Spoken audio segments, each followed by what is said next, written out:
우리는 며칠 동안 시편 78편의 말씀을 통하여서 역사 속에서 하나님께서 일하시는 것과 또한 이스라엘 백성들의 지속적인 불순종과 불신앙의 그러한 모습을 보았습니다. 참 고레임줄같이 이스라엘 백성들이 날마다 제 갈 길로 가고 하나님은 그 고레임줄보다도 더 어, 강력한 하나님의 그 사랑으로 이스라엘 백성을 붙들어 주시는 게 바로 이 시편 78편을 통하여서 우리에게 보여주시고자 하는 그러한 말씀입니다. 이스라엘 백성들이 왜 그렇게 하나님을 떠날까요? 결국에는 주 없이 살 수 있기를 원하기 때문입니다. 우리가 찬양을 주 없이 살 수 없네라고 불렀지만 사실 이스라엘 백성들은 주 없이 살 수 있었으면 좋겠다라는 게 그들의 소망이었습니다. 주님이 주시는 그런 만나 없이도 내가 마음껏 잘 먹고 잘 살고 마음껏 그냥 고기 먹을 대로 먹고 광야에서도 그냥 내 마음대로 살아가고, 그게 바로 이스라엘 백성들이 끊임없이 하나님을 떠나는 그러한 이유죠. 그러나 하나님께서 계속 그들에게 말씀하여 주시는 것은 무엇입니까? 내 안에서 살라라고 말씀하시죠. 하나님만이 참된 생명이요 참된 소망이라는 것을 지속적으로 그들에게 말씀하여 주십니다. 우리 주님을 떠나서는 생명이 없다라는 것을 계속적으로 말씀하여 주시는 것입니다. 오늘 이제 그 시편 78편 우리 56절부터 72절까지의 말씀에서는 이제 마지막에 그러한 78편에서 나오는 그러한 역사에 대하여서 우리에게 말씀하고 있습니다. 어제 말씀까지 이스라엘 백성이 이제 광야의 길을 떠나서 이제 가나안 땅에 들어가겠습니다. 그럼 이제 가나안 땅에 들어가고 이스라엘 백성들은 잘 살았을까요? 오늘 말씀을 보게 되면 이제 가나안 땅에 들어가서의 그러한 역사들이 나오게 되는데, 오늘 그러나라고 시작하고 있죠. 그러나 55절 말씀에서 하나님께서 그 이스라엘 백성들에게 그 가나안 땅을 그들에게 주시고 그 가나안 땅에 있던 여러 가나안 백성들을 쫓아내시고 각각의 지파에게 줄을 쳐서 그 소유를 분배하시고 그들의 장막에게 살게 하여 주셨음에도 불구하고 그러나 그러나 이게 바로 이스라엘 백성들의 참 안타까운 그런 모습입니다. 그러나 하나님으로 만족하고 살아가는 것이 아니라 그러나, 그래서 그들은 어떻게 합니까? 지존하신 하나님을 시험하고 반항하고 그의 명령을 지키지 아니하였습니다. 이 역사가 무엇일까요? 우리가 그 작년에 보았던 사사기의 말씀이라고 할 수 있습니다. 이 여호수아서의 그 말씀이 끝나고 나서 이제 사사기의 말씀이 시작하는데, 처음에는 이스라엘 백성들에게 그 주신 땅을 잘 정복하는 것 같지만 그 정복을 제대로 하나님의 말씀을 의지하지 않아서 정복을 잘하지 못하고요. 그 2장 말씀에 보게 되면 회개하고 우리가 하나님 앞에 잘못했습니다라고 기도하는 것 같지만 그냥 눈물을 흘리고 기도하고 그냥 끝나는 것으로서 끝나고요. 그 다음 수지 쭉 나오는 것이 무엇입니까? 사사들을 계속 보내십니다. 왜 사사들을 보내십니까?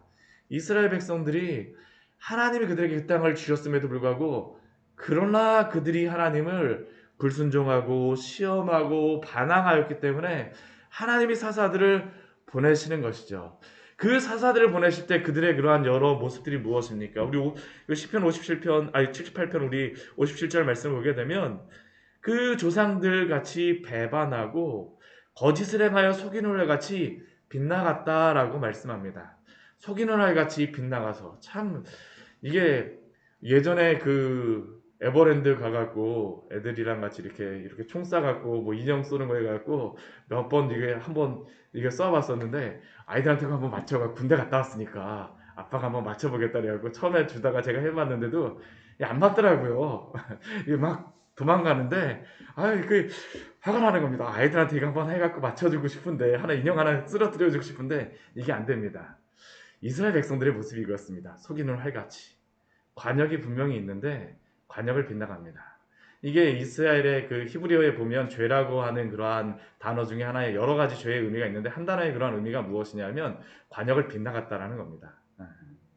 이스라엘 백성들이 하나님이 만족이며 하나님이 구원이고 하나님이 구속사인데 속이는 활같이 하나님께 만족하지 못하고 빗나가는 것이죠. 이게 바로 이스라엘 백성들이 가나안 땅에서 행하였던 것입니다. 그들이 속여서 속이는 활같이 빗나간 그러한 모습이 무엇이었습니까? 산당들을 세웁니다. 조각한 우상들을 세우고 또한 그곳에서 여러 우상 숭배의 일들을 행하죠.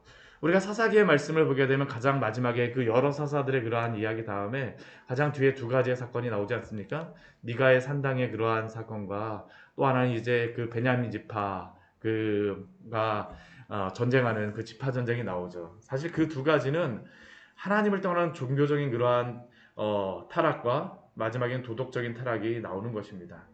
하나님을 떠나게 되니까 이러한 일들이 벌어지게 되어졌다는 것이죠. 지속적으로 범죄함들이 그 안에 있었습니다. 그러자 하나님께서 어떻게 하십니까? 그들에게 진노하시죠. 오늘 말씀을 보게 되면 그 뒤에 사사기의 그러한 진노하심에 대해서 말씀하시지 않고요. 우리 60절에서부터 우리 64절까지의 말씀을 보게 되면 그 진노하심에 대하여서 징계하시는 한 가지의 사건을 말씀하여 주십니다. 그것이 무엇이냐 하면 촛대를 옮기시는 것입니다. 언약궤를 옮기시는 그러한 사건이죠. 네. 우리가 사무엘상 우리 처음에 앞부분의 말씀을 보게 되면 이 언약궤가 이 요셉 지파, 에브라임 지파 안에 있었습니다. 에브라임 지파 안에 있었던 그러한 이유는 장자 지파이기 때문이죠. 하나님의 언약궤가 있는 그곳이 바로 하나님의 그러한 장자 지파의 그러한 역할을 한다라는 것이 바로 그 의미였습니다. 그래서 에브라임 지파에 있는 그 실로에 하나님의 언약궤가 있었으나 그러나 이스라엘 백성들이 어떻게 했던 겁니까? 잘 그 일을 우리가 앞에서 사사기의 말씀과 같이 그 일을 잘 못했던 겁니다. 에브라임 지파가 정말로 하나님 앞에서 그 리더십을 가지고 그 일을 잘 감당했어야 되는데 그 일을 잘 감당하지 못하였던 겁니다. 북쪽의 그 10개의 그러한 지파들이 그 사명을 잘 감당하지를 못했어요. 그러니까 하나님께서 어떻게 하시냐? 이 언약궤를 옮겨버리시게 되죠. 우리가 사무엘상 우리 4장 말씀해 보게 되면 블레셋과의 그러한 전쟁에서 그 이스라엘 백성들이 3,000명의 사람들이 그 전쟁에서 4,000명의 사람들이 죽게 됩니다. 그러자 그 사람들이 어떻게 생각하냐면 우리가 이 전쟁에 승리하지 못하였던 이유는 언약궤가 없어서 졌다. 그래서 그들은 언약궤를 가져오죠. 한편으로는 그것이 하나님을 의지하는 것처럼 보입니다. 근데 문제는 무엇일까요? 하나님을 의지하는 것이 아닙니다. 하나님을 의지하는 것이 아니에요. 단순히 언약궤만 가져오면 우리가 승리할 수 있겠다라는 것이죠. 하나님을 무엇처럼 대우하는 거냐면 이방 우상처럼 여기는 겁니다. 조각한 신상처럼 내가 이곳저곳 가져가는 것과 같이 대우하였던 것이 바로 그들이 행하였던 그러한 죄의 모습입니다. 참 이게 우리가 그리스도인들에게 이 마지막에 이 시편 78편을 통하여서 우리에게 주는 이 의미가 굉장히 크다라고 저는 생각을 합니다. 왜냐하면 우리가 하나님의 그러한 일들을 행한다라고 하는 그러한 종교적인 형식에 매몰돼 갖고 실제로는 하나님을 섬기지 못하는 그러한 우리의 모습들이 있을 수가 있다라는 것을 보여주는 게 바로 이 마지막의 그러한 모습이죠. 가나안 땅, 하나님이 주신 그 땅에 살고 또한 언약궤가 그들에게 있다라고 하지만 그들은 그 속에서도 지속적으로 하나님을 섬기는 것이 아니라 하나님만을 섬기는 것이 아니라 한 손에는 하나님을 붙들고 있지만 또 한 손에는 무엇을 붙들고자 합니까? 여러 우상들, 나에게 축복을 주는 신을 내가 붙들겠다라고 하는 것이 그들이 가졌던 그러한 죄악의 모습이었었죠. 종교적인 형태, 신앙적인 모습은 가졌을지 모르지만 하나님만을 의지하지 않았던 것이 바로 이스라엘의 그러한 죄악의 모습이었습니다. 그러자 하나님께서 어떻게 하십니까?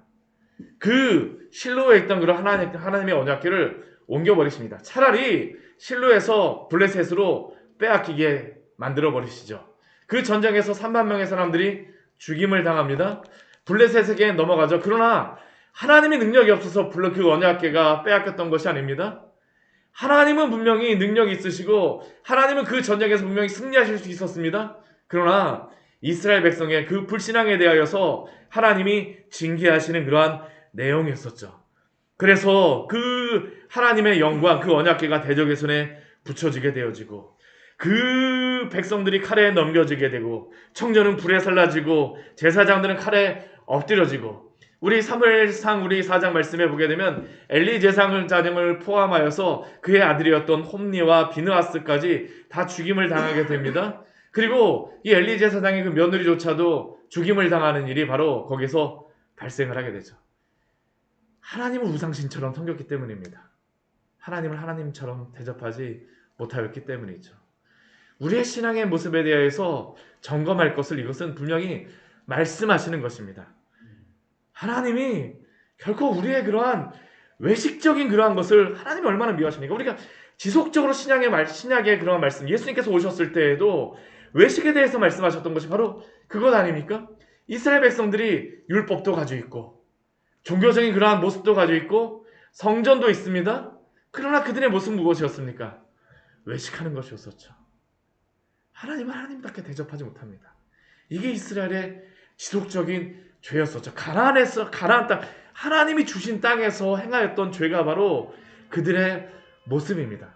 사실은 이것은 그리스도인들에게 오늘날 이 시대의 많은 교회들에게 주는 저는 말씀이라고 생각을 합니다. 우리가 정말 그렇게 하나님의 성경이 있다면 하나님이 기뻐하시지 않으시죠. 그러자 하나님께서 어떻게 하십니까? 그 언약궤를 옮겨버리십니다. 오늘 그 78편 우리 65절 말씀에 보게 되면 그때 주께서 잠에서 깨어난 것처럼 포도주를 마시고 고함치는 용사처럼 일어나사라고 말씀하십니다. 이것은 하나님의 언약궤가 그 블레셋에서 다시 유대아 지파로다 옮겨가는 것을 말씀하시는 것입니다. 하나님이 힘이 없으셔서가 아닙니다. 이 블레셋의 언약궤가 옮겨갔을 때 어떤 일이 벌어지게 됩니까? 다곤 신상이 다 엎어져 버리죠. 하나님 언약궤 앞에서 손목, 목 다 잘라져 버립니다. 다곤이 이 세상을 정복하는 것이 아니라, 다곤이 다스리는 것이 아니라 하나님이 다스리신다라는 것을 보여주시는 것입니다. 그리고 그 언약궤는 유다 지파로 다 넘어가게 되죠. 대적을 다 물리쳐 버리시고, 우리 67절과 68절 말씀에 오게 되면 그것이 나오겠습니다. 요셉의 장막을 버리시고 에브라임 지파를 택하지 아니하시고 오직 유다 지파와 그가 사랑하시는 시온산을 택하시며. 우리가 하나님 제대로 섬겨야 합니다. 하나님만을 섬겨야 합니다. 만약 이것 하지 않는다면 저는 하나님의 언약궤, 하나님의 이 촛대가 옮겨지는 것을 우리가 성경에 보게 되면 지속적으로 그것이 나타납니다. 이 실로에서 유다 지파로 이 예루살렘으로 옮겨갔고요. 나중에는 또 어떻게 됩니까? 그 이스라엘이 멸망을 당하잖아요. 북이스라엘도 멸망당하고 남유다도 멸망당하고. 우리가 기독교의 역사를 보게 되면 이 이스라엘에서 하나님을 그러한 섬겼던 그러한 곳이 오히려 어디로 다 그게 넘어가게 됩니까? 로마가 촛대를 가져가게 되는데 그 사도 바울도 가게 되고, 결국에는 하나님께서 그게 저는 그냥 일어나는 것은 아니다라고 생각을 합니다. 하나님의 그러한 역사하심이 이 유럽 쪽으로 다 넘어가게 되어지죠. 오늘날 우리 민족도 사실 이것에 대해서 우리 심각하게 고민을 해봐야 됩니다.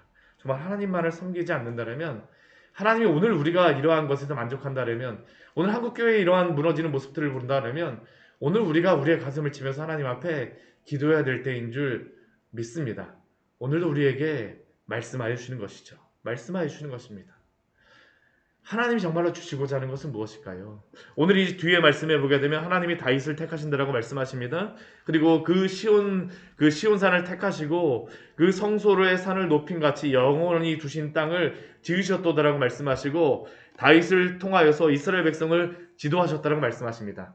근데 우리가 이 말씀을 보게 되면 한 가지의 의문이 듭니다. 근데 남유다도 멸망하지 않는가? 하나님을 온전히 섬기지 못하고, 그러면 78편 이후에 나오는 그러한 역사는 무엇인가? 이 시편 78편은 한 가지를 이야기합니다.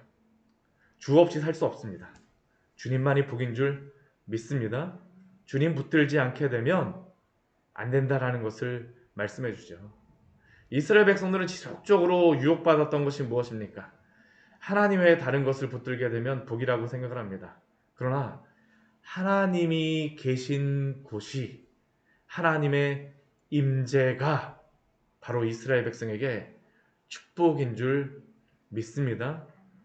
오늘 우리에게도 그것이 복이죠. 내가 너희와 영원히 함께하리라고 말씀하신 우리 주님의 그 말씀과 같이 우리와 함께 하시는 주님이 우리의 복입니다. 우리가 이것을 놓쳐버리게 되면 다 놓쳐버리게 되어지는 것이죠. 이 땅에 서로 우리가 생명을 잃는다 할지라도 주 예수 그리스도가 우리의 생명이 되어주시고 우리의 소망이 되어주신다면 우리는 하나님의 영원한 나라의 본향에 소망을 잃지 않고 주님의 나라가 바로 우리의 본향이 되는 줄 믿습니다. 오늘 마지막에 이 다윗은 누구를 이야기하는 걸까요? 인간 다윗을 이야기하는 것은 아닙니다. 왜냐하면 인간 다윗의 그러한 나라 남유다도 멸망했기 때문이죠. 결국 예수 그리스도를 우리에게 말씀하여 주는 것입니다. 오직 예수 그리스도만이 우리의 참 목자요. 내가 바로 우리가 요한복음 말씀에 보게 되면 내가 참 목자라고 말씀하시지 않습니까? 나는 선한 목자라. 우리는 주님의 양입니다. 주님의 말씀을 듣고 우리 주 예수 그리스도의 그 십자가의 은혜를 날마다 의지하며 그 주님께 날마다 쫓아가는 사람들이 바로 복된 자들입니다. 세상의 많은 것들을 붙들어서 복이 있는 것이 아니라 우리 주 예수 그리스도를 붙들고 날마다 그 안에서 만족하며 살아가는 것이 참된 복입니다. 이 은혜 안에 살아가시기를 축원합니다. 같이 기도하도록 하겠습니다. 하나님 아버지